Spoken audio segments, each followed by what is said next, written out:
ಗಂಡ ಹೆಂಡತಿ ಒಬ್ಬರಿಗೊಬ್ಬರು ದೂರವಾಗಿದ್ದೀರಾ? ಇಬ್ಬರ ನಡುವೆ ಜಗಳ, ಕಿತ್ತಾಟ, ಮನಸ್ತಾಪಗಳು ಆಗುತ್ತಿದೆಯಾ?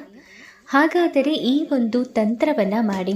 ವೈವಾಹಿಕ ಜೀವನಕ್ಕೆ ಸಂಬಂಧಪಟ್ಟ ಅಥವಾ ದಂಪತಿಗಳ ನಡುವೆ ಇರುವಂತಹ ಯಾವುದೇ ಸಮಸ್ಯೆಗಳು ಖಂಡಿತವಾಗಿಯೂ ಪರಿಹಾರ ಆಗುತ್ತದೆ.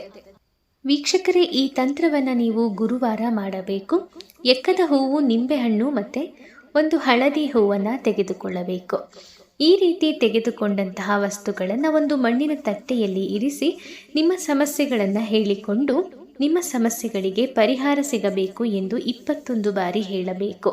ಆಮೇಲೆ ಕ್ಲೀಂ ಕ್ಲೀಂ ವಶಂ ವಶಮಾನಾಯ ಫಟ್ ಸ್ವಾಹ ಎನ್ನುವ ಮಂತ್ರವನ್ನು ನಿಮ್ಮ ಇಬ್ಬರ ಹೆಸರನ್ನು ಸೇರಿಸಿಕೊಂಡು ಹೇಳಿ ಇದನ್ನು ತೆಗೆದುಕೊಂಡು ಹೋಗಿ ಎಕ್ಕದ ಗಿಡಕ್ಕೆ ಒಂದು ಕೆಂಪು ದಾರದಿಂದ ಕಟ್ಟಬೇಕು. ಹೀಗೆ ಮಾಡಿ ನಿಮ್ಮ ಸಮಸ್ಯೆ ಪರಿಹಾರ ಆಗುತ್ತದೆ. ವೀಕ್ಷಕರೇ, ನಿಮ್ಮ ಜೀವನದಲ್ಲಿ ಯಾವ ಸಮಸ್ಯೆಗಳಿದ್ದರೂ ಗುರೂಜಿಯವರನ್ನು ಸಂಪರ್ಕಿಸಿ. ಕೆಲವೇ ದಿನಗಳಲ್ಲಿ ಶಾಶ್ವತ ಪರಿಹಾರ ಮಾಡಿಕೊಡುತ್ತಾರೆ.